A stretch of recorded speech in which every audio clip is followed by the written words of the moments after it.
Bonjour! Dans cette vidéo, je vais vous apprendre à booster votre concentration. Car effectivement, la concentration, c'est comme un muscle. Moins on l'utilise, moins on pratique et moins on arrive à rester concentré. Je vais vous donner 3 astuces pour pouvoir booster vos capacités concentrationnelles.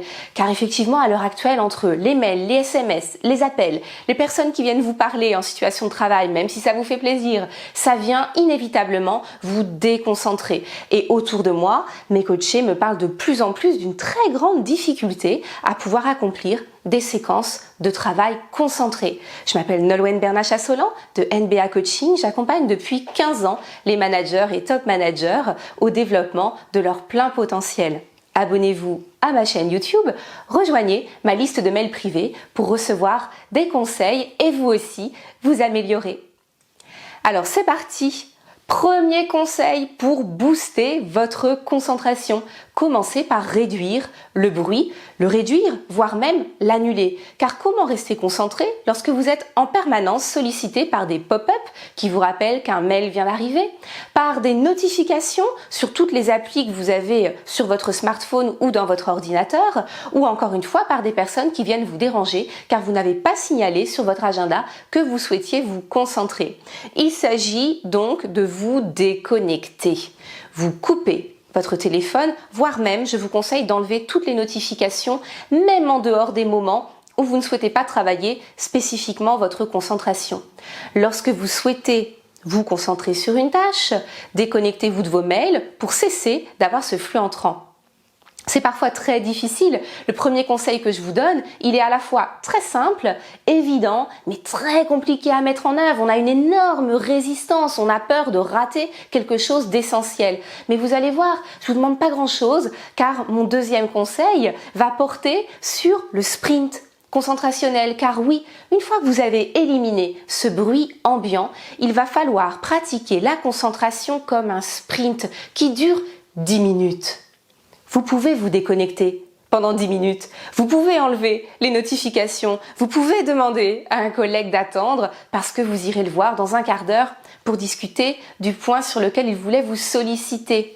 Pratiquez le sprint concentrationnel. Pourquoi? Eh bien parce que toutes les études prouvent qu'on peut travailler sur une tâche de manière à peu près concentrée pendant 45 minutes, mais que c'est pendant les 10 premières minutes qu'on va être en état d'ultra concentration.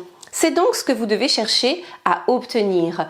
Vous allez éliminer le bruit ambiant, puis décider pendant 10 minutes de vous donner un objectif atteignable pendant cette durée évidemment, et donc ça supposera de découper bien sûr vos objectifs en tout petits sous-objectifs atteignables en 10 minutes de concentration maximale.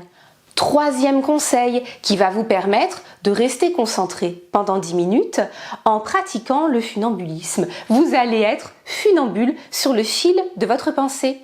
C'est Jean-Philippe Lachaud, un neuroscientifique, qui utilise cette très belle image en disant que la concentration, c'est marcher sur un fil. C'est tout à fait ça. Imaginez-vous funambule. Vous commencez, vous mettez un premier pied sur le fil, puis un second. Ce que vous espérez, c'est qu'il n'y aura pas de rafale de vent pour vous faire vaciller. Il n'y aura pas non plus de perturbation, de surprise qui va tout de suite vous déstabiliser et donc vous faire chuter. Sur le fil de votre pensée, vous avez très vite fait de chuter également. La moindre pensée qui vient vous perturber intérieurement, qui plus est, extérieurement, c'est encore plus important. Mais même à l'intérieur de vous-même, vous risquez de vous déconcentrer en ne faisant pas ce choix d'être totalement focus pendant 10 minutes sur votre objectif. Et c'est donc une décision, la concentration. C'est décider de mettre de côté toutes les pensées qui vont venir vous perturber. Ça suppose de vous entraîner, car évidemment, 10 minutes, même si quand on le dit, ça paraît court, à pratiquer, c'est très très long. Et donc 5 minutes, au départ, peuvent suffire pour réapprendre à travailler concentré, à retrouver ce qu'on appelle des séquences de travail profond. Si la notion de travail profond vous intéresse, j'ai fait une autre vidéo spécifiquement dédiée à la notion même de travail profond et comment faire pour réussir à en retrouver. Donc entraînez-vous, commencez par des séquences de 5 minutes peut-être et vous allez être extrêmement surpris de voir le travail qu'on peut accomplir en 5 minutes concentrées. C'est tout à fait stupéfiant. Imaginez ce que ce sera lorsque vous aurez retrouvé cette capacité de le faire en 10 minutes. Et puis, chaque jour, vous allez additionner ces séquences de 10 minutes de travail concentré.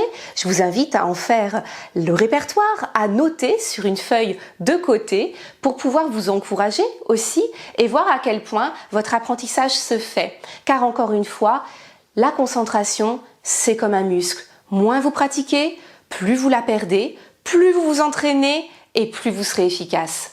Si cette vidéo vous a plu, signalez-le. N'hésitez pas à mettre des commentaires pour me dire comment vous faites pour réussir à être le funambule sur le fil de votre pensée, comment vous luttez contre les pensées qui viennent vous perturber. Inscrivez-vous à ma chaîne YouTube, rejoignez ma liste de mails privés. Merci et à bientôt dans une autre vidéo.